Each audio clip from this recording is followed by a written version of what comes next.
So hello students, आज के इस वीडियो लेक्चर में हम लोग सीखने जा रहे हैं।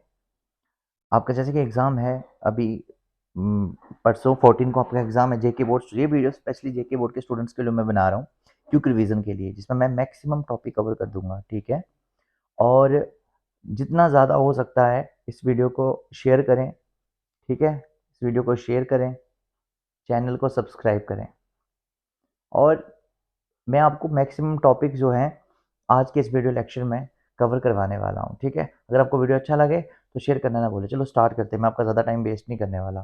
तो आज का जो टॉपिक मैं आपको बताने जा रहा हूँ अभी, वो क्या है। सबसे पहला चैप्टर हम स्टार्ट करने जा रहे हैं इलेक्ट्रोकेमिस्ट्री से। सो इलेक्ट्रोकेमिस्ट्री क्या है, कौन से इंपॉर्टेंट टॉपिक्स हैं इसमें, ये 5 नंबर का चैप्टर आता है आपको। सो देखेंगे इलेक्ट्रोकेमिस्ट्री। अभी आपका ये लास्ट मोमेंट है, तो मैं आपको सिर्फ इंपॉर्टेंट क्वेश्चन ही करवाऊंगा यहाँ पर। ठीक है, देखो सबसे पहले इसमें टॉपिक मैं आपको बताने जा रहा हूँ फैराडे लॉज। फैराडे लॉज, और ये क्वेश्चन बहुत इंपॉर्टेंट है, एग्जाम में आएगा मोस्ट प्रोबेबली। तो क्या है फैराडे लॉ, क्या कहता है? ये दो लॉज हैं। फर्स्ट लॉ देखो क्या है।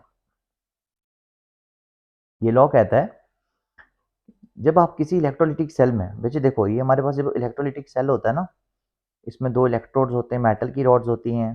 ठीक है, और यहाँ पे बैटरी लगाया होता है, यहाँ पे नेगेटिव चार्ज, यहाँ पे पॉजिटिव चार्ज है। अब इसके अंदर ना कुछ केमिकल प्रोड्यूस होते हैं। जब आप इसमें यहाँ से क्या दे रहे हो, इलेक्ट्रिकल एनर्जी दे रहे हो, करंट दे रहे हो, तो इसके अंदर कुछ केमिकल प्रोड्यूस होते हैं। ठीक है, तो इसका मतलब इसमें इलेक्ट्रिकल एनर्जी केमिकल एनर्जी में प्रोड्यूस होगी। तो वो इसके अंदर जो केमिकल बनेगा वो कितना बनेगा, वो डिपेंड करता है कि आप यहाँ से उसके अंदर चार्ज कितना डाल रहे हो, यहाँ से आप उसके अंदर चार्ज कितना डाल रहे हो। सिंपली जितना ज़्यादा आप चार्ज डालोगे, जितना ज़्यादा आप चार्ज इस सेल में पास करोगे, उतना ज़्यादा अमाउंट जो है वो डिपॉजिट होता जाएगा। ठीक है, तो क्या कहता है ये लॉ? ये कहता है the amount of substance deposited और liberated.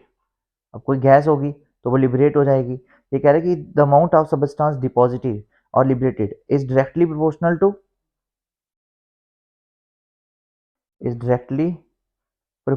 To quantity of charge passed through the solution. आप इस सेल में यहाँ से जितना ज़्यादा चार्ज मतलब क्यू, जितना ज़्यादा आप चार्ज पास करोगे इसके अंदर उतना ही अमाउंट बनेगा, यानी वेट बनेगा। तो ये दोनों आपस में डायरेक्टली प्रोपोर्शनल हो गए। तो आप लिख सकते हो कि जो वेट बनेगा वो डायरेक्टली प्रोपोर्शनल होगा क्यू के, और W इज इक्वल्स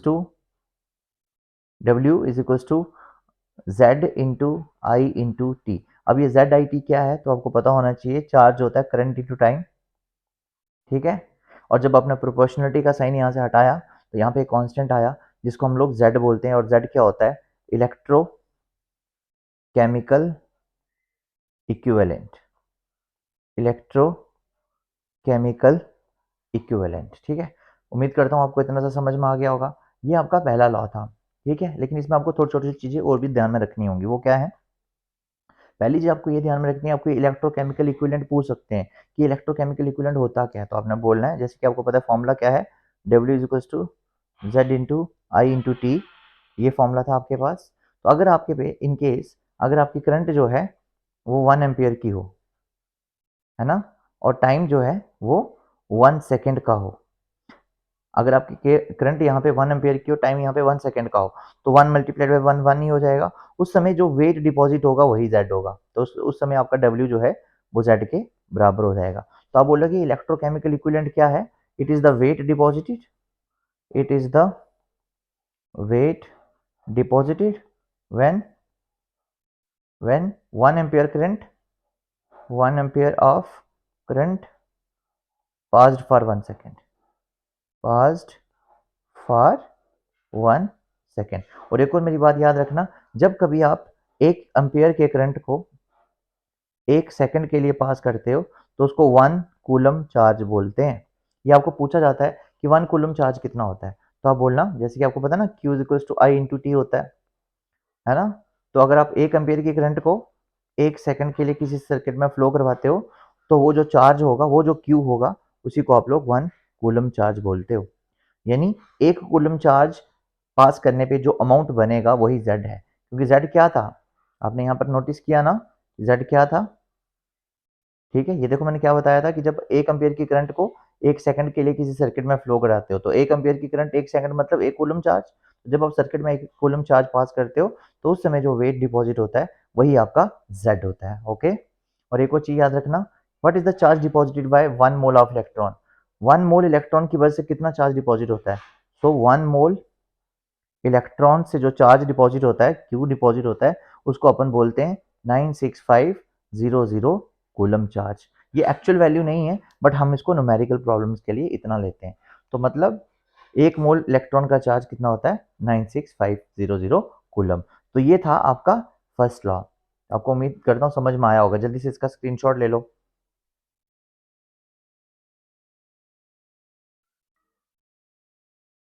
ठीक है, चलिए अब आगे स्टार्ट करते हैं। दूसरा लॉ, सेकेंड लॉ क्या था। सेकेंड लॉ क्या है कि अगर आप लोग 1 2 3 4 10 कितने भी सेल्स को, जैसे एक सेल है, ये दूसरा सेल है, इनको सीरीज में कनेक्ट करते हो, सीरीज में कनेक्ट करते हो, जैसे आपने इसको इसके साथ ऐसे और यहाँ पे ऐसे और यहाँ पे ऐसे कनेक्ट कर लिया, इस वाली वायर को इस वाली वायर से जोड़ दिया और इसको यहाँ से ऐसे जोड़ दिया आपने। ठीक है, अब इसमें आपने डाल दिया कॉपर सल्फेट और इसमें आपने डाल दिया जिंक सल्फेट। ठीक है, और इन दोनों को आपने किस में जोड़ दिया, ये पॉजिटिव टर्मिनल नेगेटिव, किस में जोड़ दिया आपने, सीरीज में जोड़ दिया। अब आप यहाँ से जो चार्ज पास करोगे, इनमें करंट पास करोगे, तो आपको पता है सीरीज में जोड़ा तो सेम ही जाएगा करंट दोनों में, है ना। तो यहाँ पर करंट सेम ही जाएगा। तो ये सेकंड लॉ कहता है कि इस समय यहाँ पर जो वेट डिपॉजिट होगा वो किस चीज का वेट डिपॉजिट होगा, यहाँ पर जो वेट डिपॉजिट होगा वो होगा कॉपर का, और यहाँ पर जो वेट डिपॉजिट होगा वो जिंक का। और ये जितना भी वेट डिपॉजिट होगा ये इनके इक्विवेलेंट मास के डायरेक्टली प्रोपोर्शनल होगा। ठीक है, किसके, इक्विवेलेंट मास के डायरेक्टली प्रोपोर्शनल होगा। तो आप बोलोगे when different electrolytic cells when different electrolytic cells are connected in series, then the weight deposited is proportional to equivalent weight, तो आप बोलोगे जैसे weight of copper deposited divided by weight of zinc deposited is equals to equivalent weight of copper divided by equivalent weight of zinc। ठीक है, तो ये बहुत, इसको आप ऐसे भी फॉर्मूला लिख सकते हो, W1 divided by W2 is equals to equivalent weight of first divided by equivalent weight of second। ठीक है, तो ये आपको समझ में आ गया होगा। तो ये आपके दो लॉज कंप्लीट हो गए, इसका भी स्क्रीनशॉट ले लो जल्दी से। अब मैं आपको बताने जा रहा हूं नेक्स्ट जो है वो क्या है, कोरिजन। ये मोस्ट इंपॉर्टेंट टॉपिक है बच्चे इस चैप्टर का, समझ रहे हो ना, ये बहुत ज्यादा इंपॉर्टेंट टॉपिक है। कोरिजन क्या है समझते हैं इसको, तो उसके लिए कलर ले लेते हैं एक अच्छा सा। चलिए ये कलर ठीक है, दिस, ठीक है। तो देखते हैं क्या है कोरिजन। तो बच्चे कोरिजन क्या है, इसमें आपकी बेस्ट कोरिजन आपको सबको ही पता ही है। वैसे कोरिजन होता है ऑक्सीडेशन ऑफ मेटल, है ना। जब कभी एटमॉस्फेरिक गैसेस मेटल के ऊपर अटैक कर देती हैं तो वो मेटल को अनडिजायरेबल कंपाउंड में कन्वर्ट करती है, जो हमको चाहिए नहीं है, ठीक है ना। तो इसकी बेस्ट एग्जांपल जो हमारे सिलेबस में भी मेंशन्ड है, ठीक है, वो है रस्टिंग ऑफ आयरन। तो रस्टिंग ऑफ आयरन कैसे होती है, आपको ना इसकी केमिकल रिएक्शंस देनी है। बच्चे थ्योरी लिख के आ जाते हैं और फिर बोलते हैं नंबर नहीं मिले, कहाँ से मिलेंगे नंबर, जो पूछा है वो दिया ही नहीं आपने। तो रस्टिंग ऑफ आयरन, इसमें आपको उनकी रिएक्शंस के बारे में एक्सप्लेन करना है, क्या है उनकी रिएक्शंस। देखो rusting of iron, it is the best example of corrosion. Corrosion की डेफिनेशन मैंने बताई कि whenever the atmospheric gases attack on the metals, they form undesired compounds over the surface of metal, that is known as rust in case of iron। और rust का formula क्या होता है, मैं आपको बता दूं पहले ही शुरू में, क्योंकि एमसीक्यू में पूछा जा सकता है। Fe2O3 x times H2O, this is the formula of rust, और इसका कलर ना ब्राउन होता है, ठीक है, ब्राउन ब्राउन, क्राउन क्राउन का वो करता है ना, क्राउन क्राउन। चलिए देखो क्या होगा, रस्टिंग ऑफ आयरन की रिएक्शंस क्या है। तो इसमें सबसे पहले क्या होता है, मेटल की जो एक साइड है वो एनोड बन जाती है, और मेटल की जो दूसरी साइड है वो कैथोड बन जाती है। तो एक तरफ होती है ऑक्सीडेशन और एक तरफ होती है रिडक्शन, ठीक है। जैसे आपके पास ना बेटे, मैं आपको एक डायग्राम में अच्छी सी सुंदर सी डायग्राम लेकर, ध्यान से देखना, ठीक है। आपको पता है हमारे एटमॉस्फेयर में CO2 भी है और वाटर भी है, वो आ गया यहाँ से। ये दोनों कंबाइन करके इस जगह पे देखो, सबसे पहली बात, जो आयरन की सरफेस होगी वहां पर ऐसे खड्डे खड्डे होने चाहिए ताकि पानी रुक सके। अगर पानी नहीं रुका तो कोलिजन नहीं होगी। बनेगा क्या, H2CO3, ठीक है, H2CO3 बन गया यहाँ पर। ये बीच में एक इलेक्ट्रोलाइट का काम करेगा, ये ब्रेक होगा। कैसे ब्रेक होगा, आइंस देगा, कितने एच में, दो, तो 2 टाइम्स H पॉजिटिव देगा, और साथ में CO3 2 नेगेटिव देगा। मतलब ये एसिड के जो H पॉजिटिव है ना, ये कहाँ से आए, सबसे पहले हवा का कार्बन डाइऑक्साइड और वाटर मिलकर कार्बोनिक एसिड बना रहा है, दिस इज कार्बोनिक एसिड। फिर कार्बोनिक एसिड इलेक्ट्रोलाइट का काम कर रहा है, आइंस दे रहा है, H पॉजिटिव और CO3 2 नेगेटिव। यही H इस रिएक्शन को कैटालाइज करेगा बच्चे, यही इस रिएक्शन को कैटालाइज करेगा, बाद में स्पीड अप करेगा कोलिजन को। अब होगा क्या, इस साइड वाला जो आयरन होगा ना, वो एनोड बन जाएगा, और इस तरफ वाली ये साइड जो है ना, ये कैथोड बन जाएगी, ठीक है। आप बोलोगे सर कैसे बन गई, क्योंकि भाई आयरन में मिलावट होगी अगर, तो कैथोड और एनोड बड़ी जल्दी बन जाएगी उसमें। प्योर आयरन में रस्टिंग इतनी जल्दी नहीं होता, प्लेन सरफेस वाले आयरन में इतनी जल्दी रस्टिंग नहीं होता, क्योंकि पानी रुकना जरूरी है। अब ये आयरन क्या करेगा, एनोड पे अपने 2 इलेक्ट्रॉन लॉस करेगा, ये बनाएगा Fe2 पॉजिटिव, और साथ में इसने 2 इलेक्ट्रॉन लॉस कर दिए। तो ये इसका आपका एनोड वाला रिएक्शन रहेगा। तो आप लिखोगे एट एनोड, जो आयरन था, जो कि पहले सॉलिड था, अब उसने 2 इलेक्ट्रॉन क्या कर दिए, लॉस कर दिए। अब ये एक्वस हो गया। एक्वस का मतलब है ये वाला आयरन जो है ना, ये अब इस सोल्यूशन में चला जाएगा, ठीक है। अब इसने 2 इलेक्ट्रॉन लॉस कर दिए, ये वाले 2 इलेक्ट्रॉन इस साइड से होते हुए इस साइड से होते हुए आ जाएंगे इधर, ठीक, इधर आ गए। अब इधर होगा क्या, यहाँ से ना ऑक्सीजन होगा ना, जो एटमॉस्फेरिक ऑक्सीजन, वो इन 2 इलेक्ट्रॉन्स को क्या कर लेगा, गेन कर लेगा। तो बच्चे कैथोड का रिएक्शन क्या हुआ, क्या रिएक्शन हुआ कैथोड का, कि जो एटमॉस्फेरिक ऑक्सीजन था उसने ये 2 इलेक्ट्रॉन क्या कर लिए, गेन कर लिए। लेकिन इसको ना, इनको गेन करवाने में हेल्प कौन करेगा, H पॉजिटिव। मैंने आपको पहले बताया था H पॉजिटिव रिएक्शन को कैटालाइज करता है, फास्ट करता है। तो यहाँ साथ में H पॉजिटिव भी आ गया, और इन सब ने मिलकर बना देना यहाँ पर वाटर। तो ये आपका एनोड का रिएक्शन है, ये आपका कैथोड का रिएक्शन है। लेकिन एक बात और, इसको बैलेंस करना बहुत जरूरी है। पहला वाला तो बैलेंस है, दूसरा बैलेंस नहीं है। तो बैलेंस कैसे कर सकते हैं हम इसको, देखो यहाँ पर 2 ऑक्सीजन है, इसको पहले 2 से मल्टीप्लाई कर लीजिए आप। तो हाइड्रोजन यहाँ पे 4 हो गए, इसको 4 से मल्टीप्लाई कर दीजिए। अब जब चार्ज न्यूट्रल करना है तो 4 पॉजिटिव तो 4 ही नेगेटिव होना चाहिए आपके पास, 4 ही नेगेटिव होना चाहिए, ठीक है। तो 4 नेगेटिव ले लो यहाँ से, ये इसको मिटाते हैं। अबे 4 नेगेटिव, ये आ गया 4 नेगेटिव आपका, ठीक है। तो अब आपका ये इक्वेशन जो है वो क्या हो चुका है, बैलेंस हो चुका है इक्वेशन आपका, ठीक है। अब आपने इन दोनों को ऐड कर देना, आपका रेडॉक्स रिएक्शन बन जाएगा। कर लीजिए ऐड इनको, एनोड और कैथोड के रिएक्शन को आप लोग क्या कर लो, ऐड कर लो, ठीक है। कैसे होगा बेटे ऐड, तो देखो रिएक्टेंट रिएक्टेंट साइड लिखते जाइए। तो क्या है रिएक्टेंट यहाँ पे, पहले ये वाला रिएक्टेंट लिखो, Fe प्लस O2। अब इसके रिएक्टेंट भी करो ना, ये वाले रिएक्टेंट भी, plus 4 electron plus 4 times H positive gives us Fe2 positive plus 2 times H2।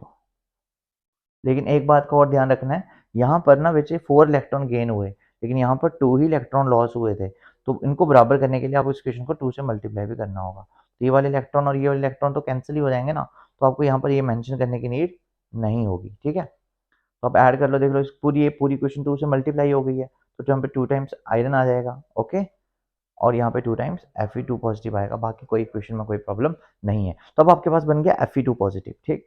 अब ये Fe2 पॉजिटिव क्या करेगा, दोबारा से एटमॉस्फेरिक ऑक्सीजन और H पॉजिटिव की प्रेजेंस में ऑक्सीडाइज होगा, आप लिखोगे Fe2 positive is further oxidised in the presence of moisture, in the presence of moisture to form Fe2O3 dot S time H2O and this is known as rust. इसी को rust कहते हैं, ठीक है। तो ये था आपका कोरिजन, बहुत सिंपल था। आयरन ने 2 इलेक्ट्रॉन लॉस किए, वो इधर से गए इधर, इधर ऑक्सीजन ने वो 2 इलेक्ट्रॉन गेन कर लिए, ये किए। हेल्प किसने करी? एच ने हेल्प करी और बना क्या? पानी। इन दोनों को ऐड कर दिया, यहाँ पे 4 इलेक्ट्रॉन गेन हुए थे, यहाँ पे 2 लॉस हुए थे, इसको 2 से मल्टीप्लाई कर लिया, पूरी क्वेश्चन बैलेंस होगी। डांस कर लो, अब नाच लो। चलो नेक्स्ट देखो, ये हो गया आपके इलेक्ट्रोकेमिस्ट्री के 3 टॉपिक्स मैंने आपको बता दिए। अब इसके ना प्रिवेंटिव मेजर्स भी हैं कुछ। भाई अगर आपके आयरन के कोई गेट लगा आपके, उसको रस्ट जंग लग रही है, क्या करोगे? पेंट करोगे। तो ऑयलिंग, ग्रीसिंग, ये कुछ मेथड्स हैं ना, प्रोटेक्टिव मेथड्स हैं। ऑयलिंग, ग्रीसिंग, चेन को भी लेते हैं, बाइक की चेन को ग्रीस देते हैं। उसके बाद और भी कुछ मेथड्स हैं, वो क्या है मेथड्स आपके पास इसके प्रिवेंशन के? क्या क्या मेथड्स हैं? हाँ, पहले तो मैं बता दूं ऐसे कौन से फैक्टर्स हैं जो कि कोरिजन को प्रमोट करते हैं। हेल्प कौन करता है कोरिजन में? तो पहली बात आप याद रखना, मॉइस्चर। मॉइस्चर बहुत ज़रूरी है, ताकि H2CO3 तो अदरवाइज बनेगा ही नहीं। दूसरा, इम्प्यूरिटी। अगर आपका मेटल इम्प्योर है ना, तो समझ लो गया, उसमें रस्टिंग बहुत जल्दी हो जाएगी। तीसरा, स्ट्रेन्स। अगर हम आपके मेटल में खड्डे खड्डे हैं, तो वो खड्डे नहीं भर सकते, ठीक है। जैसे अभी आजकल सड़कों में जो खड्डे ही खड्डे हैं, वो नहीं भर सकते। क्यों नहीं भर सकते? क्योंकि पानी भर जाएगा उनमें और रस्ट हो जाएगी। तीसरा, मैंने आपको ये 3 फैक्टर बता दिए। फोर्थ फैक्टर और भी कुछ और भी फैक्टर्स हैं, जैसे एसिड्स, जैसे कार्बोनिक एसिड है, अगर ये हाई कंसंट्रेशन में प्रेजेंट होगा तो रिएक्टिव मेटल, जितना ज़्यादा रिएक्टिव मेटल होगा उतना जल्दी उसमें कोलिजन होगा। अब इससे बचने के क्या तरीके हैं तो बता दिए।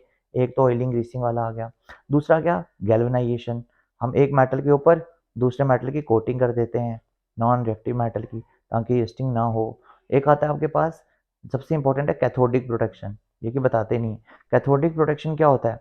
देखो, आपका कोरिजन एक ऑक्सीडेशन है, यानी ऑक्सीडेशन से ही आपका मेटल खत्म हो रहा है। तो आप क्या करो, ये आपका मेटल है जिसको आपने बचाना है, ठीक है, इसको आप बचाना चाहते हो, और तो इसका मतलब इसकी ऑक्सीडेशन होने वाली है, तभी ये खत्म हो रहा है, तभी आप इसको बचाना चाहते हो। तो आप क्या करो, इसके साथ एक और मेटल लगा लो। लेकिन आप एक काम करना, अब ये जो दूसरा मेटल आपने लगाया है, इसको एनोड बनाना। क्यों बनाना है एनोड?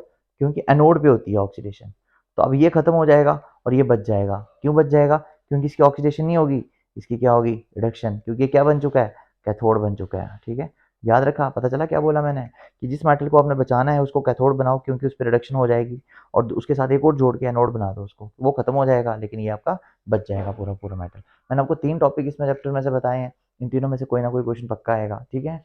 चलिए नेक्स्ट मैं बात करने जा रहा हूँ आपके साथ, इसमें एक और टॉपिक है कोल्डाशियस लॉ, उसको भी आप पढ़ के जाइएगा। कोल्डाशियस लॉ बहुत इंपॉर्टेंट है, कोलिजन सबसे ज़्यादा इंपॉर्टेंट है। चलिए सेकंड चैप्टर पे चलते हैं। सेकंड चैप्टर आपका आता है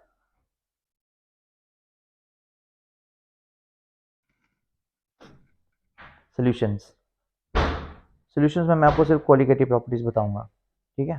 तो क्वालिटेटिव प्रॉपर्टीज अगर आपकी हो जाएंगी तो आप कोई दिक्कत नहीं रह जाएगी, ठीक है। तो क्वालिटेटिव प्रॉपर्टीज ना बच्चे होती क्या है? देखो, ये आपके पास एक कंटेनर है, इसमें है पानी, वाटर, ठीक है। इस पानी को हम लोग बोलते हैं प्योर सॉल्वेंट। क्या बोलते हैं? Pure solvent. भाई केमिस्ट्री ना बहुत सिंपल है, आप इसको अपनी लाइफ के साथ कंपेयर करवाओ। अगर कभी पानी में आपने मिला दिया नमक, क्या आपके टूथपेस्ट में नमक है? ठीक है, हमने पानी में नमक मिला दिया, तो नमक मिलाने से क्या होगा, इसके अंदर क्या चेंजेस आएंगी? तो पहले तो मैं आपको साल्ट की कुछ करेक्टरिस्टिक्स बताऊं। क्या है? साल्ट बच्चे वेपर नहीं बनाता, वेपर नहीं बनाता, मतलब ये नॉन वोलाटाइल है। क्या है ये? नॉन वोलाटाइल है। और कौन कौन होता है नॉन वोलाटाइल वैसे? सुक्रोज, है ना, ग्लूकोज, यूरिया, ये सब नॉन वोलाटाइल ही है, मतलब ये वेपर नहीं बनाते। तो अगर आप पानी में नमक मिला दो तो वो टूथपेस्ट नहीं बनेगी। तो क्या होगा, अगर पानी में आप नमक मिलाते हो तो पानी में कुछ चेंजेस आ जाती हैं। पहले वो प्योर सॉल्वेंट था, लेकिन अब वो बन चुका है सोल्यूशन, क्योंकि आपने उसमें नमक डाल दिया, सल्यूट। अब होगा क्या, ये जो सोल्यूशन बनेगा ना, मतलब अब आपके पास बनेगा पानी प्लस नमक, ठीक है, यानी वाटर एंड साल्ट, दोनों मिक्स हो गए। अब आपका सोल्यूशन बन चुका है।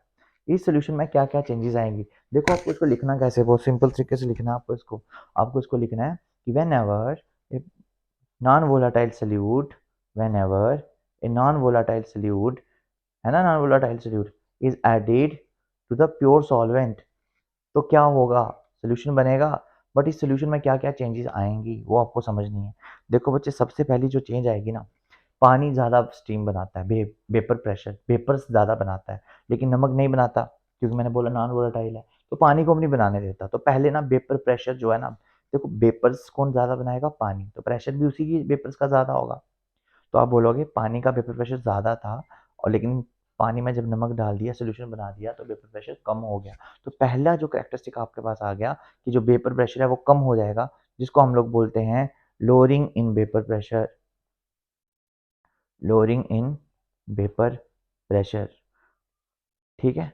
दूसरा, बॉइलिंग पॉइंट बढ़ जाएगा। अगर नॉर्मल पानी ना 100 डिग्री पे बॉयल होता है, तो आपका नमक वाला पानी कभी 100 पे बॉयल नहीं होगा, थोड़ा ज़्यादा पे बॉयल होगा, क्योंकि नमक उसको इतनी ईजिली बॉयल नहीं होना। क्या चाय बनाते देखा है ना, पानी चाय उबल रही होती है, अगर हम उसमें शुगर या साल्ट डाल दें तो वो उबलना बंद हो जाती है कुछ देर के लिए। रीज़न यही है कि उसका वेपर का प्रेशर कम हो जाता है, इसी वजह से। तो पहला, ये सारी क्वालिटेटिव प्रॉपर्टीज़ हैं, अब मैं इतना डिटेल में बता नहीं सकता, तो आप ऐसे देख लीजिए। Relative lowering in vapour pressure, दूसरा आ गया एलिवेशन इन बॉइलिंग पॉइंट बढ़ गया। ये सब चीज़ें सोल्यूशन के लिए हो रही है, याद रखना। Elevation in boiling point, freezing point कम हो जाता है, फ्रीजिंग पॉइंट जो है वो डिप्रेशन हो जाता है उसका। तो ये तीन मेन कोलिगेटिव प्रॉपर्टीज हैं, ठीक है बच्चे। तो इन तीनों को मैं आपको अभी समझाने जा रहा हूँ। सबसे पहली कोलिगेटिव प्रॉपर्टी आपकी आती है relative lowering in vapour pressure, relative lowering in vapour pressure. Relative lowering in vapour pressure में क्या होगा, तो राउल्ट्स लॉ आपने पढ़ा ही होगा, ठीक है। राउल्ट्स लॉ क्या कहता था, राउल्ट्स लॉ ने कहा है कि किसी भी कंपोनेंट का जो प्रेशर है, ए मतलब सॉल्वेंट, याद रखना, मैं यहाँ पर ए को इसके लिए लिख रहा हूँ, सॉल्वेंट के लिए लिख रहा हूँ, और बी किसके लिए लिख रहा हूँ, सल्यूट के लिए, ठीक है। तो P A, vapour pressure of pure solvent, is equals to partial vapour pressure है। पी ए मतलब प्रेशर ऑफ द सॉल्वेंट, लेकिन कब, जब उसको सोल्यूट के साथ कंबाइन करके। बच्चे आपने सोल्यूट और नमक और पानी को एक बीकर में डाला था ना, उस बीकर के अंदर पानी का कितना प्रेशर है, वो पी ए है, इसको पार्शियल प्रेशर कहते हैं।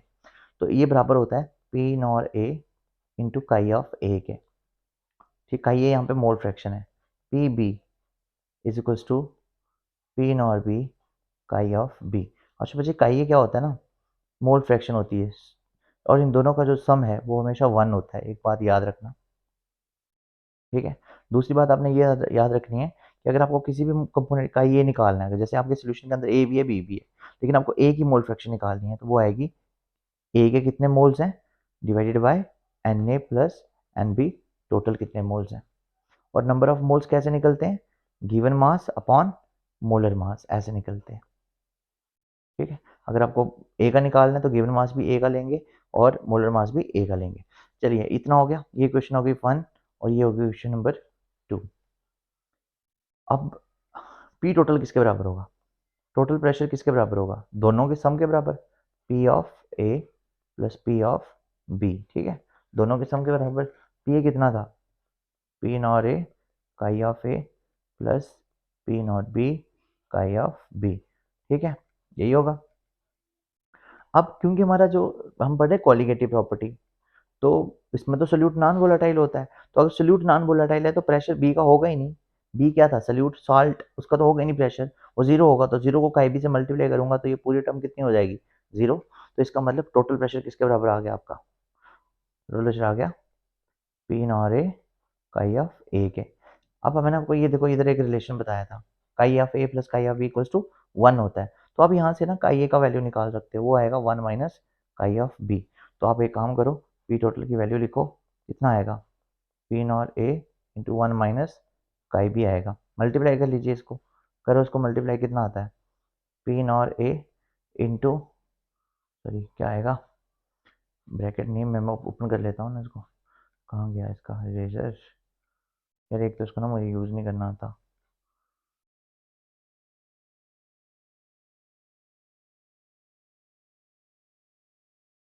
ठीक है, देखो तो ये आएगा आपका P naught A minus P naught A chi of B.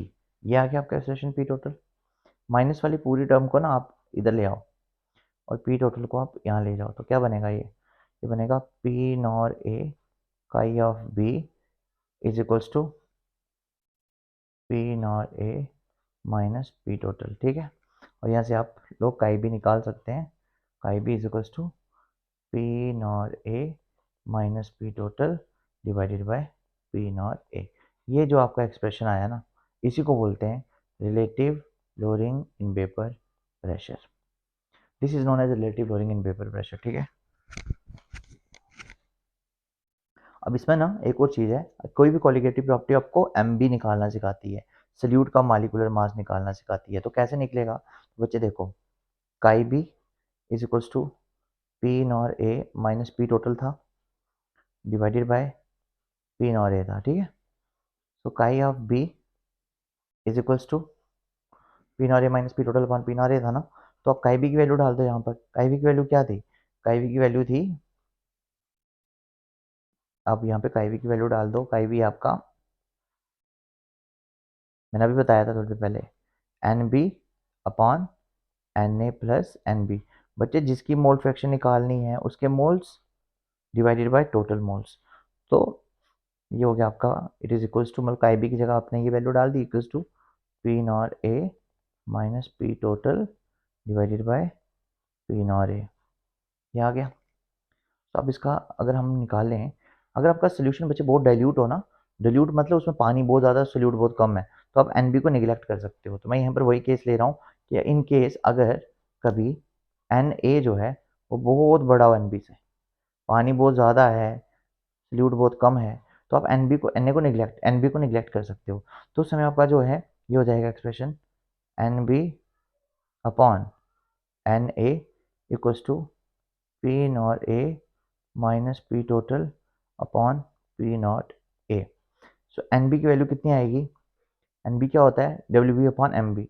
So ये हो जाएगा W B upon M B into n A and it is equals to P naught A minus P total upon P naught A. बच्चे आपको M B निकालना था ना, तो निकल गया एम बी। एम बी को इधर ले जाओ, ये पूरी टर्म इधर आ जाएगी।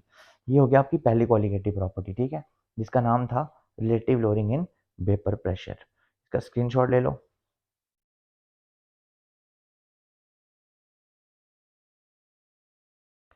अब दूसरी क्वालिटेटिव प्रॉपर्टी मैं आपको बताने जा रहा हूँ, depression in freezing point.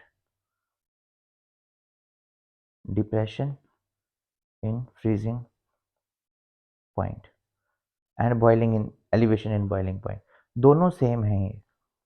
Elevation in boiling point, मैं आपको सिर्फ मैथमेटिकल एक्सप्रेशन करवा रहा हूँ, थ्योरी आपने खुद लिखनी है। सबसे पहले मैं आपको करवाऊंगा elevation in boiling point. Elevation in boiling point क्या है? ठीक है, सो आपने पढ़ा भी होगा ये इतना, क्योंकि मोस्ट इंपॉर्टेंट है, सबने पढ़ लिया होगा अभी तक। तो एलिवेशन इन बॉइलिंग पॉइंट क्या है बच्चे? पहले तो आपको बॉइलिंग पॉइंट पता होना चाहिए।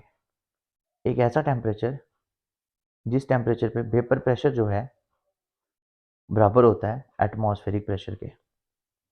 एक ऐसा टेम्परेचर जिस टेम्परेचर पे वेपर प्रेशर और एटमॉस्फेरिक प्रेशर बराबर होते हैं, उसी को कहते हैं बॉइलिंग पॉइंट। और ये सोल्यूशन का ज़्यादा होता है और सॉल्वेंट का कम होता है। ठीक है, अब मैं यहीं पर साथ साथ में दूसरा भी करवाने जा रहा हूँ आपको, फ्रीजिंग पॉइंट वाला। दोनों एक साथ पढ़ेंगे। तो फ्रीजिंग पॉइंट क्या होता है? कलर चेंज कर लेते हैं, नहीं साथ में लिखते हैं। फ्रीजिंग पॉइंट क्या होता है? एक ऐसा टेम्परेचर जिस टेम्परेचर पे वेपर प्रेशर किसका, सॉलिड फेज का, बराबर होता है वेपर प्रेशर किसका, लिक्विड फेज का। लेकिन ये सॉलिड फेज और लिक्विड फेज सेम सबस्टांस के होने चाहिए। सो एक ऐसा टेम्परेचर जिस टेम्परेचर पे वेपर प्रेशर सॉलिड फेज का वेपर प्रेशर लिक्विड फेज के बराबर हो, लेकिन सबस्टेंस क्या हो, सेम, जैसे आइस और लिक्विड वाटर। इन दोनों का वेपर प्रेशर सेम होता है 0 डिग्री सेल्सियस पे, इसलिए ये फ्रीज होता है। और बॉइलिंग पॉइंट क्या होता है, जिस समय वेपर प्रेशर और एटमॉस्फेरिक प्रेशर बराबर होते हैं। जैसे वाटर का बॉइलिंग पॉइंट है 100, तो 100 डिग्री पे वेपर का 100 डिग्री सेल्सियस पे वेपर का प्रेशर, पानी के वेपर का प्रेशर और बाहर सराउंडिंग का प्रेशर बराबर होता है। ठीक है, अब हम इसको मैथमेटिकली प्रूव करते हैं। ठीक, तो कैसे प्रूव करेंगे, सपोज टी बी जो है, मैंने आपको बॉइलिंग पॉइंट किसका ज़्यादा होता है, सोल्यूशन का, याद रखना। टीबी जो है बॉइलिंग पॉइंट किसका है, सोल्यूशन का है। ठीक, और टी नॉर बी जो है वो बॉइलिंग पॉइंट किसका है, सॉल्वेंट का है। तो बच्चे ज़्यादा कौन सा है, मैंने अभी बताया आपको सोल्यूशन का ज़्यादा होता है, तो ये ज़्यादा है टीबी। तो ज़्यादा में से कम को माइनस कर लो, TB minus T naught B, आपको मिल जाएगा डेल्टा टीबी। ठीक है, इस डेल्टा टीबी को क्या बोलते हैं हम लोग, एलिवेशन इन बॉइलिंग पॉइंट। क्या बोलते हैं, एलिवेशन इन बॉइलिंग पॉइंट बोलते हैं। ठीक है, और यहाँ पर देखो, सेम मैं यहाँ पर भी वही करने वाला हूँ। मैं यहाँ लेता हूँ टी एफ, किसका, फ्रीजिंग पॉइंट किसका है, सोल्यूशन का है। और टी और एफ क्या है, फ्रीजिंग पॉइंट किसका है, सॉल्वेंट का है। तो फ्रीजिंग पॉइंट सॉल्वेंट का ज़्यादा होता है, तो यहाँ पर उल्टा करोगे, टी और एफ में से टी एफ को माइनस करोगे और वैल्यू मिलेगी डेल्टा टी एफ। इसको हम बोलते हैं depression in freezing point, depression in freezing point. ठीक है, अब बच्चे थोड़ी देर पहले आपने एक एक्सप्रेशन पढ़ा था कि we know P nor A minus P S is directly proportional to chi of B. अभी पढ़ा था आपने एक्सप्रेशन। ठीक है, मतलब वेपर प्रेशर का कम होना मोल फ्रैक्शन के डायरेक्टली प्रोपोर्शनल होता है। तो इसको बनाएंगे आप इक्वेशन नंबर ए, यहाँ पर भी सेम करेंगे, उसमें भी सेम करेंगे, बस अब आपने आगे एक ही काम करना है, जहाँ एफ होगा वहाँ वी लगा देना। सो अब क्या करना है आपने, एक और चीज़ आपको मैं बता दूँ, जितना ज़्यादा वेपर प्रेशर कम होगा ना बच्चे, उतना ही ज़्यादा बॉइलिंग पॉइंट बढ़ता जाएगा। तो इसका मतलब ये हुआ कि डेल्टा टी बी जो है वो भी काई बी के डायरेक्टली प्रोपोर्शनल हुआ, इसके P nor A minus P S के डायरेक्टली प्रोपोर्शनल हुआ। तो ये भी इसके प्रोपोर्शनल है, ये भी इसके प्रोपोर्शनल है, देखो ना। तो आपके ये दोनों भी प्रोपोर्शनल हुए, तो आप लिखोगे delta T B is proportional to chi B. तो प्रोपोर्शनलिटी की जगह आ जाएगा delta T B equals to K into chi of B. फिर आप काई की वैल्यू डाल दो, काई की वैल्यू क्या आएगी, N B upon N A plus N B. ठीक है, ये आएगी काई बी की वैल्यू। उसके बाद के इंटू एन बी को, अब इसको निलेक्ट कर लो डिनोमिनेटर से जैसे पहले किया था, तो ये हो जाएगा K into N B upon N A. N A क्या होता है, एन ए क्या होता है, एन ए होता है given mass upon molar mass, A का ही। तो इसकी वैल्यू डाल दो तो ये हो जाएगा के इंटू एन बी को एन बी ही रहने दो, divided by W A upon M A. M A अब ऊपर आ जाएगा, तो ये बन जाएगा K into M A into N B upon W A. ये हो गया number of moles of solute, ये हो गया मास ऑफ सॉल्वेंट। बच्चे अगर मास ऑफ सॉल्वेंट 1 kg हो, तो ये पूरी टर्म मोलैलिटी बन गई, क्या बन गई, स्मॉल एम। तो इसका आपका एक्सप्रेशन आ जाएगा, क्या एक्सप्रेशन आ जाएगा, के इंटू एम में भी कांस्टेंट होता है और के भी कांस्टेंट होता है, तो कांस्टेंट को कांस्टेंट से मल्टीप्लाई करने में एक नया कांस्टेंट आएगा, के फ्रीजिंग पॉइंट में के एफ और बॉइलिंग पॉइंट में के बी, ये के बी आएगा। और ये बराबर हो जाएगा आपका किसके, के बी इंटू एम। सो आपका एक्सप्रेशन आ गया delta T B equals to K B into M. जहाँ पे बी लिखा है ना वहाँ पे एफ लिखना है, बस फर्स्ट वाला एक्सप्रेशन अलग होगा जैसे मैंने यहाँ पर लिख दिया। ठीक है, बाकी पूरा 100% सेम। यहाँ तक ये इसका फाइनल एक्सप्रेशन है। अब आपको इसका भी मालिकुलर मास निकालना होगा तो निकाल सकते हैं ना, delta T B equals to K B into M था, तो एम की आप वैल्यू डाल दीजिए। एम की क्या वैल्यू होती है, एम की क्या वैल्यू होती है, मोलैलिटी है ना, वो मोलैलिटी होती है W B upon M B into 1000 upon W A. ठीक है ना, ये वैल्यू होती है।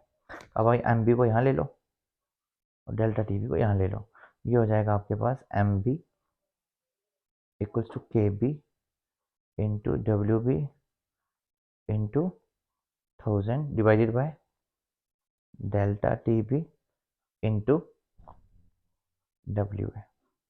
ये आपने मॉलिक्यूलर मास भी निकाल दिया। अब ये जो आपके पास कांस्टेंट आया ना के बी, इसको क्या बोलते हैं? इसको बोलते हैं मोलर एलिवेशन कांस्टेंट। क्या बोलते हैं? मोलर एलिवेशन कांस्टेंट, ठीक है। और इसके यूनिट्स होते हैं केल्विन, केजी, मोल, इनवर्स। बस अब आप देखो, मैं आपको फिर से बता रहा हूँ, इनमें इनमें कोई डिफरेंस नहीं है, इनमें कोई डिफरेंस नहीं है। मतलब जो हमने अभी पढ़ा ना, एलिवेशन एंड बॉइलिंग पॉइंट और डिप्रेशन एंड फ्रीजिंग पॉइंट, इनमें कोई डिफरेंस नहीं है, बिल्कुल सेम है ये दोनों। बस डिफरेंस सिर्फ एक ही चीज़ का है, वो क्या है कि जहाँ पे बी लिखा था वहाँ पे एफ कर देना, बस। सॉरी, यहाँ पे, हाँ, जहाँ पे बी लिखा था वहाँ पे एफ कर देना, बाकी पूरा एक्सप्रेशन सेम जाएगा। शुरू वाला एक्सप्रेशन मैंने अलग लिखा था, वो आपको अलग से पढ़ना है। तो यहाँ पर मैंने आपको 3 कॉलिगेटिव प्रॉपर्टीज करवा दी। फोर्थ कॉलिगेटिव प्रॉपर्टी की बात करता हूँ। फोर्थ कॉलिगेटिव प्रॉपर्टी है आपकी ऑस्मोटिक प्रेशर। कौन सी है? ऑस्मोटिक प्रेशर, जिसको हम डिनोट करते हैं पाई के साथ। So pi is equals to C R T. C यहाँ पे क्या है? कंसेंट्रेशन, जिसका फॉर्मूला होता है n upon B, number of moles upon volume. So pi is equals to n upon B into R into T आ गया, ठीक है। इसको बना लो आप इक्वेशन नंबर 1। ये ऑस्मोटिक प्रेशर था। यहाँ से भी आप मॉलिक्यूलर मास निकाल सकते हो। कैसे? तो देखो, एम बी निकालना है ना आपको, तो आप लिखोगे, ये वाला फॉर्मूला ले लो पूरा का पूरा। पाई किसके बराबर है? पाई किसके बराबर था? ये लिखा हुआ है अभी, तो एन की वैल्यू डाल दो। तो आप लिखोगे pi is equals to given mass N B upon B into R into T हो जाएगा ना। तो आप एन बी की वैल्यू डालोगे तो ये हो जाएगा given mass upon molecular mass into B into R into T. Pi आ गया। अब आपने क्या करना है? एम बी निकालना था ना, एम बी को यहाँ ले लो, तो पाई नीचे आ जाएगा। ये बन जाएगा आपका formula M B is equals to W B upon pi B into R into T. ये फॉर्मूला आपका बन जाएगा, ठीक है। इधर से आप मॉलिक्यूलर मास निकाल सकते हो। अब इस ऑस्मोसिस से ना कुछ क्वेश्चन आते हैं। ऑस्मोटिक प्रेशर होता क्या है? तो बच्चे देखो, ये आपके पास एक कंटेनर है, यहाँ पे सेमी परमेबल मेम्ब्रेन लगी हुई है। सेमी परमेबल मेम्ब्रेन ना बहुत चला गया, अपने में सिर्फ पानी पास होने देती है और कुछ नहीं, सिर्फ सॉल्वेंट पास होता है इसमें से। इसको सिलेक्टिव मेम्ब्रेन भी कहते हैं। ये पार्चमेंट पेपर या एनिमल मेम्ब्रेन से बनती है, ठीक है। तो यहाँ पर पानी है और सोल्यूट भी है। पानी यहाँ पे बहुत ज़्यादा है, यहाँ पर पानी का लेवल कम है, सोल्यूट भी है यहाँ पर। तो यहाँ पर पानी ज़्यादा है ना, पानी ज़्यादा, तो यहाँ पर पानी ज़्यादा है और यहाँ पे पानी कम है, यहाँ पे ज़्यादा है। तो अब वाटर ना यहाँ से यहाँ जाएगा, तो वाटर की कंसंट्रेशन जिस जगह ज़्यादा होती है वहाँ से वो लो कंसंट्रेशन की तरफ मूव करता है, ठीक है। इसी को कहते हैं ऑस्मोसिस। अब मैं नहीं चाहता ये पानी इधर जाए, तो मुझे इसको रोकने के लिए इस साइड से प्रेशर लगाना है, इस साइड से प्रेशर लगाना है, ठीक है। किसके ऊपर प्रेशर लगाना है? सेमी परमिएबल मेम्ब्रेन के ऊपर, ठीक है बच्चे। यहाँ पे प्रेशर लगाना है, यहाँ पे सेमी परमेबल मेम्ब्रेन के ऊपर मुझे प्रेशर लगाना है इसको रोकने के लिए। तो कितना प्रेशर मैं लगाता हूँ, दैट इज नोन एज, यहाँ से मैं जो प्रेशर लगा रहा हूँ, कितना प्रेशर लगेगा कि ये प्रोसेस रुक जाए, उसी को ऑस्मोटिक प्रेशर कहते हैं। और अगर आपने गलती से ज़्यादा लगा दिया तो ये यहाँ वाला पानी फिर यहाँ जाना शुरू हो जाएगा, जिसको अपन बोलते हैं रिवर्स ऑस्मोसिस। क्या बोलते हैं? Reverse osmosis.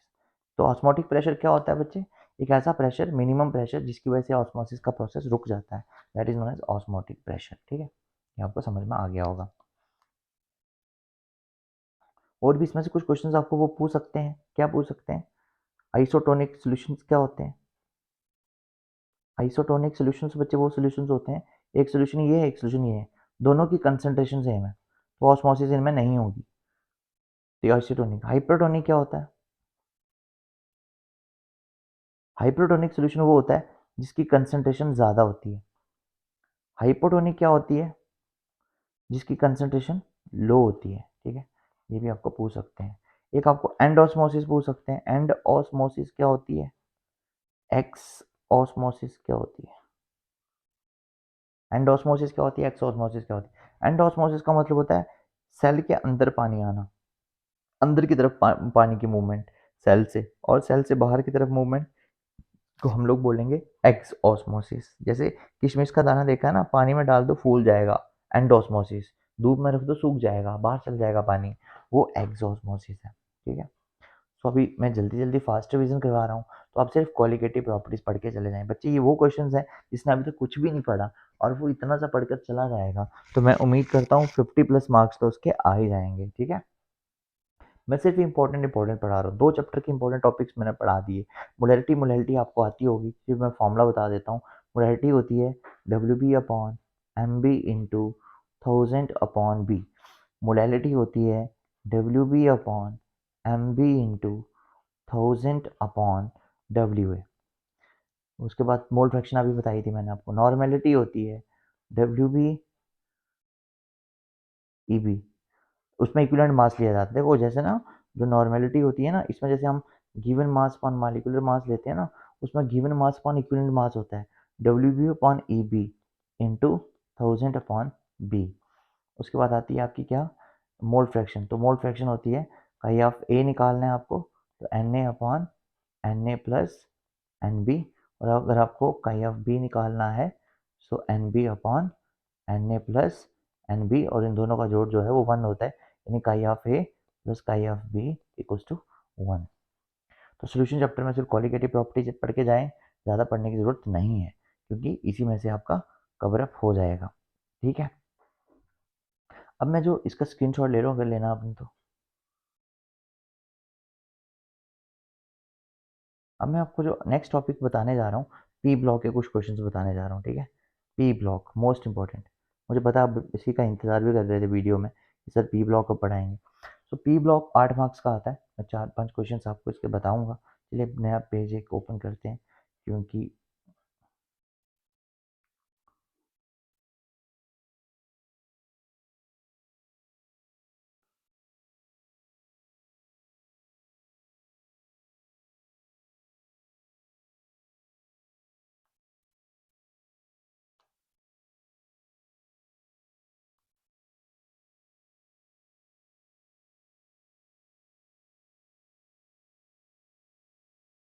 चलिए स्टार्ट करते हैं।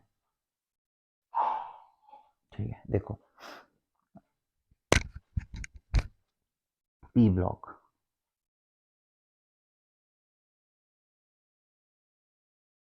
पी ब्लॉक में सबसे पहला क्वेश्चन जो मैं आपको बताने जा रहा हूँ वो है H2SO4। इसको बनाते हैं हम लोग कॉन्टैक्ट प्रोसेस में। सबसे पहले आप इसका स्ट्रक्चर देख लो। S double bond O, double bond O, एक OH इधर, एक OH इधर। इस OH पे -1 चार्ज, इस OH पे -1 चार्ज, इस पे -2, उस पे -2, और सल्फर होता है +6। ठीक है। तो ये डाइप्रोटिक एसिड है, यानी ये 2 OH देता है, 2 H देता है, तो ये डाइप्रोटिक एसिड हो गया। कैसे बनता है बच्चे? ये देखो, इसमें 2-3 स्टेप्स आ रहे हैं। सबसे पहले हमने सल्फर लेना है, इसको बर्न करना है ऑक्सीजन की हेल्प से, ये बनाएगा SO2। लेकिन आप यहाँ पे पायराइट और का भी यूज़ कर सकते हैं, FeS2 का। जब इसमें भी ऑक्सीजन डालोगे तो आपका बनेगा Fe2O3, और साथ में बनेगा SO2। सबसे पहले स्टेप में आपको SO2 प्रोड्यूस करवानी होती है, तो आप 2 तरीके से करवा सकते हो। यहाँ तो सल्फर को S8 को डायरेक्ट बर्न कर दो, 8 से मल्टीप्लाई कर देना, 16, 8 से इसको कर दो। ठीक है। तो यहाँ तो सल्फर को आप डायरेक्ट बर्न कर लो, यहाँ आई सल्फर की पायराइट और ले लो, उसको ऑक्सीजन के साथ बर्न कर लो। तो ये सबसे पहले इसमें जोन होता है जिसको हम बोलते हैं पायराइट बर्नर, पायराइट बर्नर। तो अब आपका जो SO2 था वो बर्न हो गया। नेक्स्ट स्टेप में हम लोग क्या करेंगे? SO2 की ऑक्सीडेशन करवाएंगे। ठीक है। तो अब आपके पास जो SO2 बन गया था, इसमें वापिस से SO2 डालेंगे, वेनेडियम पेंटॉक्साइड का आप यहाँ यूज़ कर सकते हैं, और ये बन जाएगा SO3। ये वाला जो प्रोसेस है ना बेटे, ये एक एक्सोथर्मिक रिएक्शन है। और अगर आपको कई बार 3 मार्क्स में पूछते हैं what is the key reaction, तो वो यही वाली रिएक्शन है। क्यों है ये की रिएक्शन? क्योंकि सबसे बड़ी बात है, ये एक रिवर्सिबल रिएक्शन है। तो यहाँ पर सारे के सारे ली चैटलियर प्रिंसिपल अप्लाई होता है। ली चैटलियर प्रिंसिपल मतलब अगर आपने ज़्यादा से ज़्यादा SO3 बनाना है, तो आपको ली चैटलियर प्रिंसिपल का यूज़ करना पड़ेगा यहाँ पर। ठीक है। और वो ली चाइल्ड प्रिंसिपल क्या कहता है उसको थोड़ा सा समझते हैं। यहाँ पर SO3 है तो इसको आप 2 से मल्टीप्लाई कर लीजिए, इसको भी 2 से कर लीजिए, बैलेंस हो गया रिएक्शन। ली चाइल्ड प्रिंसिपल कहता था कि अगर कोई भी रिएक्शन एक्सोथर्मिक है तो वो लो टेम्परेचर पे फेवरेबल होगा। देखो यहाँ पर 2 मोल्स हैं, यहाँ पे 1 मोल ऑक्सीजन, तो रिएक्टेंट साइड पे 3 मोल्स हैं, यहाँ पे सिर्फ 2 मोल्स हैं, तो प्रेशर बढ़ाने पे रिएक्शन उस साइड जाएगी जहाँ पे कम मोल्स होंगे, तो आपको इसको आगे ही लेना है, कम मोल्स ज़्यादा प्रेशर। तो इस रिएक्शन की फेवरेबल कंडीशंस क्या है? Low temperature, high pressure. SO2 and O2 जो है वो बिल्कुल प्योर होना चाहिए और ड्राई होना चाहिए, एक ही तो ये बात है, ठीक है। तो SO3 आपका बन गया। अब हम इस SO3 को चेक करेंगे, तो ये ऑक्सीडेशन वाला चैम्बर हो गया आपका। अब हम SO3 को चेक करते हैं कि वाकई में जो SO3 बना है वो बिल्कुल प्योर है या नहीं है। तो इसके लिए हम लोग इसमें एक क्या लगाते हैं, प्यूरीफाइंग यूनिट लगाते हैं। मतलब इसको हम लोग चेक करने के लिए एक टेस्टिंग बॉक्स लगाते हैं इसमें, जिससे हमें पता चलता है ये बिल्कुल प्योर है या नहीं, वहाँ टिंडल इफेक्ट की हेल्प से। अब नेक्स्ट हम क्या करते हैं बच्चे, इस SO3 में H2SO4 डाल देते हैं, डाइल्यूट। डाइल्यूट तीसरा रिएक्शन है ये इसका, देख लो मैंने अब तक 2 रिएक्शन लिख दिए, तीसरा रिएक्शन ये है। SO3 में H2SO4 डाल दो तो ये बनेगा क्या, ये बनेगा H2S2O7, इसको बोलते हैं ओलियम, OLEUM, ओलियम बोलते हैं। और फाइनली आपने इस ओलियम में क्या डाल देना है, वाटर डाल देना है, तो आपको 2 टाइम्स H2SO4 मिल जाएगा, ठीक है। इस तरह से इस हम प्रोसेस में H2SO4 को बनाते हैं और इसका नाम है कॉन्टैक्ट प्रोसेस। इसके अलावा आपने इसमें क्या पढ़ना है, ये तो इसकी प्रिपरेशन बता दी, तो कितनी आसान प्रिपरेशन थी। S में आपने ऑक्सीजन डाला, बना क्या, SO2। SO2 में आपने वापिस ऑक्सीजन डाला, बना क्या, SO3। SO3 में आपने डाइल्यूट H2SO4 डाल दिया, बना क्या, H2S2O7। इसमें आपने पानी मिलाया, मिल गया 2 टाइम्स H2SO4। बस इतनी सी राम कहानी है आपको जो लिखनी है वहाँ पर, ठीक है। समझ में आया? ये था आपका H2SO4 की प्रिपरेशन की कहानी, ठीक है। H2SO4 की प्रिपरेशन आ गई है आपकी। H2SO4 वाला क्वेश्चन हो गया, ठीक है। इसमें आपको इसकी प्रॉपर्टीज खुद से पढ़नी है, मैंने आपको इसकी सिर्फ प्रिपरेशन बताई है कॉन्टैक्ट प्रोसेस की। इसी तरह से मैं दूसरा क्वेश्चन बताने जा रहा हूँ, अमोनिया। अमोनिया कैसे बनता है बच्चे, N2 और हाइड्रोजन को मिला दो और बन जाएगा अमोनिया। ये भी रिएक्शन रिवर्सिबल है, इसको 2 से कर लो, इसको 3 से कर लो, बैलेंस हो गया। ये भी रिएक्शन आपका एक्सोथर्मिक है, इसमें भी डेल्टा H नेगेटिव रहता है। यहाँ पर भी पूरा का पूरा ली चार्टियर प्रिंसिपल अप्लाई होता है, आपको ये बताना है वहाँ पर क्या ली चार्टियर प्रिंसिपल कहता है। तो ये भी एक्सोथर्मिक है, यानी लो टेम्परेचर चाहिए, हाई प्रेशर चाहिए, और क्या चाहिए, यहाँ पर आपको आयरन यूज होता है कैटलिस्ट, ठीक है। तो iron is catalyst while molybdenum is used as a promoter, तो आपको मॉलिब्डेनम भी चाहिए यहाँ पर प्रमोटर, ठीक है। Low temperature, high pressure, molybdenum is used as a promoter. यहाँ तक क्लियर हो गया? इस तरह से ये बन जाएगा। और इसके अलावा और क्या की रिएक्शन में, इस रिएक्शन में और क्या आपको चाहिए, वो है कि जो आपका N2 और हाइड्रोजन आप यूज़ कर रहे हैं ये बिल्कुल प्योर होना चाहिए और ड्राई होना चाहिए, ठीक है। प्योर होना चाहिए और ड्राई होना चाहिए। ये 2 टॉपिक मैंने आपको बता दिए। और आपको एक चीज़ और बता दूं कि एक वीडियो मैंने D&F ब्लॉक पे पूरा बनाया हुआ है, एक वीडियो मैंने कोऑर्डिनेशन कंपाउंड पे पूरा बनाया हुआ है, आप वो वीडियो देख सकते हैं, वहाँ से आपको हेल्प मिलेगी, ठीक है। ये मैंने आपको पी ब्लॉक के 2 क्वेश्चन जो हैं वो करवा दिए। तीसरा क्वेश्चन मैं जो आपको करवाने जा रहा हूँ, जो कि मोस्ट प्रोबेबली आएगा ही आएगा, that is inter halogen compounds. Inter halogen compounds, ये बहुत इंपॉर्टेंट क्वेश्चन है। इंटर हैलोजन कंपाउंड्स क्या होते हैं? तो बच्चे ऐसे कंपाउंड्स होते हैं इंटर हैलोजन कंपाउंड्स, हैलोजेंस होते क्या हैं, फ्लोरीन, क्लोरीन, ब्रोमीन, आयोडीन, आपस में जुड़ते हैं और कंपाउंड्स बनाते जाते हैं, ठीक है। तो इसमें टाइप्स हैं, जैसे ना AX, AX3, AX5 और AX7। ये ए भी आपका, ये दोनों हेलोजन ही है, ए भी हेलोजन है और एक्स भी हेलोजन है, बट ए कौन सा होगा, जो, देखो अगर आप इन दोनों को जोड़कर कंपाउंड बनाओगे ना तो ए आपका ये वाला होगा, इन दोनों को जोड़कर बनाओगे तो ए आपका ये होगा। यानी रिएक्टिविटी देखो ना, फ्लोरीन, क्लोरीन, ब्रोमीन और आयोडीन। जो कम रिएक्टिव होगा हमेशा वही ए होगा। कम रिएक्टिव होता है जो नीचे होता है, यानी आप फ्लोरीन और क्लोरीन को कंबाइन करोगे तो ए कौन होगा? क्लोरीन और एक्स फ्लोरीन। इन दोनों को कंबाइन करोगे तो ये क्या होगा? ए। ये क्या होगा? एक्स। इसको और इसको कंबाइन करोगे तो ये क्या होगा? ए। और ये क्या होगा? एक्स। समझ में आया? तो ए वो होगा जो नीचे है, एक्स वो होगा जो अबव है। ठीक है, मतलब जो ज़्यादा इलेक्ट्रॉन एक्टिव है वो हमेशा एक्स रहेगा।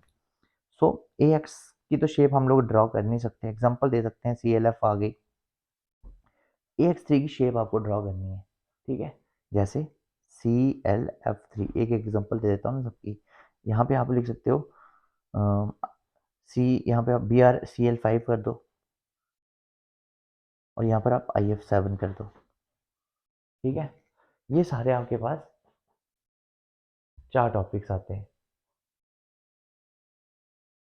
4 टॉपिक्स आपके पास आते हैं, C L F three, I F seven. अब इनके ना स्ट्रक्चर आपको बनाने आने चाहिए। स्ट्रक्चर इनके कैसे बनाने हैं तो वो देख लेते हैं ज़रा, इनका स्ट्रक्चर कैसे बनेगा।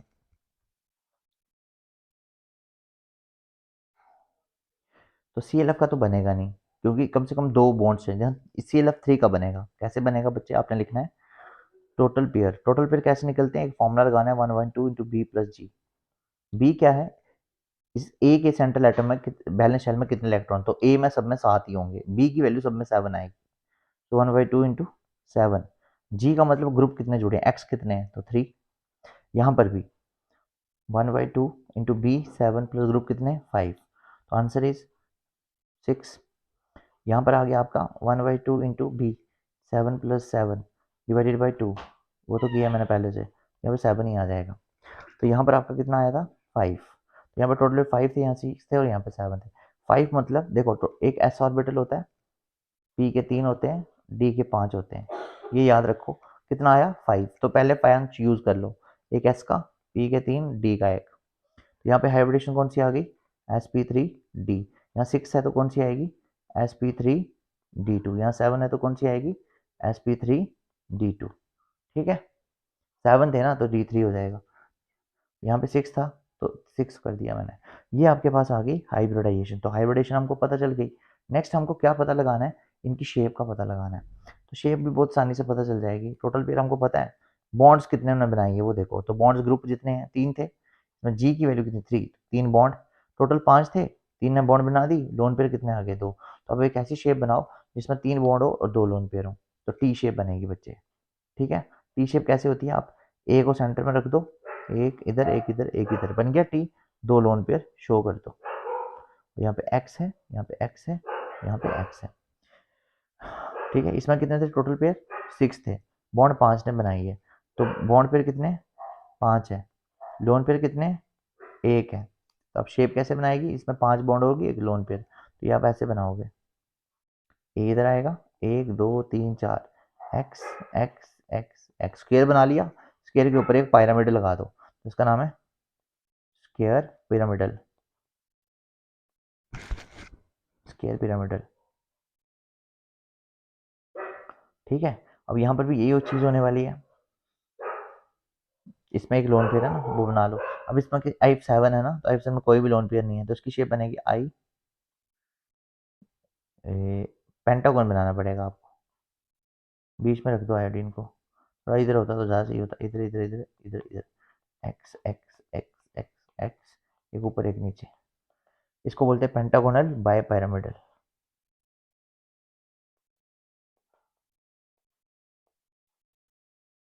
पेंटागोनल बाय पिरामिडल, ये था आपका इंटर हैलोजन कंपाउंड वाला टॉपिक। ठीक है, एक इसमें आप इलेक्ट्रॉनिक है, मैं कुछ इंपॉर्टेंट क्वेश्चन आपको और बता देता हूँ पी ब्लॉक के, जो आपको पढ़ के जाने। अब लास्ट मोमेंट पे पूरा पढ़ाना पॉसिबल नहीं, मैं जो मेन मेन है वो बता रहा हूँ। इंटर हैलोजन कंपाउंड तो बच्चे पक्का आएगा आपको एग्जाम में। ठीक है, मैंने जो 3 टॉपिक पढ़ाए हैं उनमें से तो पक्का आएगा। तो इसमें आप एक ऑक्सो एसिड्स पढ़ के जाना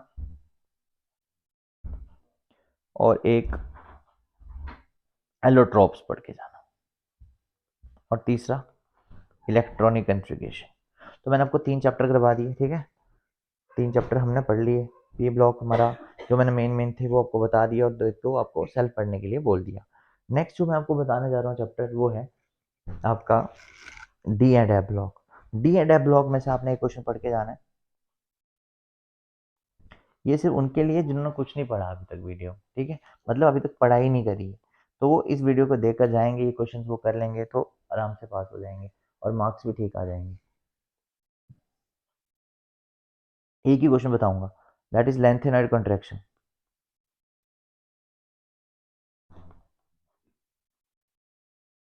लेंथेनॉइड कॉन्ट्रैक्शन क्या है? लेंथेनॉइड का पहला एलिमेंट है लेंथनम और लास्ट एलिमेंट है ल्यूटेटियम, ठीक है। पहला एलिमेंट कौन सा? लेंथनम, और दूसरा कौन सा है? ल्यूटेटियम। जब हम लेफ्ट से राइट की तरफ चलते हैं ना, इसका दूसरा सीरियम है, फिर प्रेसियोडाइमियम है। जब हम लेफ्ट से राइट की तरफ चलते हैं ना, तो साइज क्या होता है? रेगुलर डिक्रीज होता है, ठीक है। कौन सा साइज डिक्रीज होता है? आयनिक साइज डिक्रीज होता है।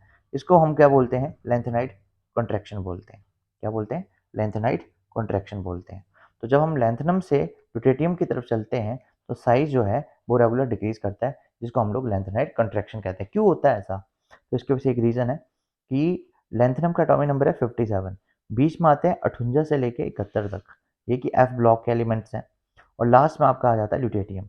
ये जो एफ ब्लॉक के एलिमेंट्स है ना बच्चे, बीच में इनकी शेप जो है ना, वो इतनी डिफ्यूज रहती है, मतलब फैली हुई शेप है, कि इनका शील्डिंग इफेक्ट नहीं है। शील्डिंग इफेक्ट जो है वो बहुत पोर है, ठीक है, पोर शील्डिंग इफेक्ट है, जिसकी वजह से जैसे एक एटम है ना, यहाँ पे इलेक्ट्रॉन है, इसने अंदर आना है क्योंकि बीच में न्यूक्लियस है, बीच वाले में भी इलेक्ट्रॉन है जो कि इसको रोकते हैं, जिसको शील्डिंग इफेक्ट कहते हैं। लेकिन ये जब अंदर आ रहा है ना, ये वाला इलेक्ट्रॉन इसको रोक नहीं पा रहा। क्यों? क्योंकि इसका शील्डिंग इफेक्ट है ही नहीं। यही रीज़न है कि साइज डिक्रीज करता है। तो क्या रीज़न है? तो आप बोलोगे क्योंकि बीच में एफ ऑर्बिटल आ जाता है, और एफ ऑर्बिटल आ जाने की वजह से शेप जो है वो डिफ्यूज हो जाती है, मतलब उनकी शेप डिफ्यूज होती है, शील्डिंग इफेक्ट उनका होता नहीं है, बिल्कुल भी पोर होता है, तो वो अंदर आने से इलेक्ट्रॉन को रोक नहीं पाते। ये सबसे बड़ा रीज़न है, ठीक है, लेंथेनाइड कंट्रैक्शन का। और इसके कॉन्सिक्वेंसेज क्या है? कॉन्सिक्वेंसेज हैं कि लेंथेनाइड का साइज सबका सेम नहीं है, तो लेंथेनाइड की सेपरेशन जो है वो सिर्फ इसीलिए पॉसिबल है कि उनका साइज अलग अलग है, अदरवाइज इनकी सारी प्रॉपर्टीज एक जैसी होती हैं। तो लाइक ये लेंथेनाइड कंट्रैक्शन सेपरेशन वाला आ गया। दूसरा कि जो लेंथेनाइड 3D और 4D सीरीज है, सॉरी 4D और 5D सीरीज है, उनकी प्रॉपर्टीज मैच करती है। क्यों मैच करती हैं? क्योंकि इन दोनों के बीच में लेंथेनाइड आते हैं। लेंथेनाइड क्या करते हैं? इनकी प्रॉपर्टीज को मैच करवाते हैं, साइज को ज़्यादा बढ़ने नहीं देते हैं, ठीक है। सेकंड और थर्ड ट्रांजिशन सीरीज की प्रॉपर्टीज मैच करती हैं। बच्चे डी एंड एफ ब्लॉक में से आप दो क्वेश्चन और पढ़ के जाएंगे, दैट इज KMnO4 और K2Cr2O7। इन दो क्वेश्चनों को पढ़ के जाना, ठीक है। मैंने आपको 4 चैप्टर बता दिए हैं, और 3 चैप्टर जो हैं वो मैंने पहले से वीडियो डाल के रखी हुई है। तो जिन बच्चों ने अभी तक कुछ भी नहीं पढ़ा, उनको मैंने नियरली 45 मार्क्स का बता दिया। तो आप यूट्यूब पे जाएं, मेरे जो लेक्चर्स हैं उनको देखें, मैंने मैक्सिमम चैप्टर्स अभी तक डाल दिए हुए हैं। Thank you students. मैं कल एक छोटा सा वीडियो और डाल दूंगा, कल इवनिंग में। आप उसको रात में 3 चैप्टर्स डालूंगा, शॉर्टकट ट्रिक्स डालूंगा, उसको भी देख लीजिएगा। और अगर आपको ये वीडियो अच्छा लगा होगा तो अपने दोस्तों को शेयर करें, और मेरे चैनल को सब्सक्राइब करना ना भूलें, और कमेंट सेक्शन में कमेंट्स पक्का करिएगा अगर आपको ये वीडियो अच्छा लगा होगा। Thank you.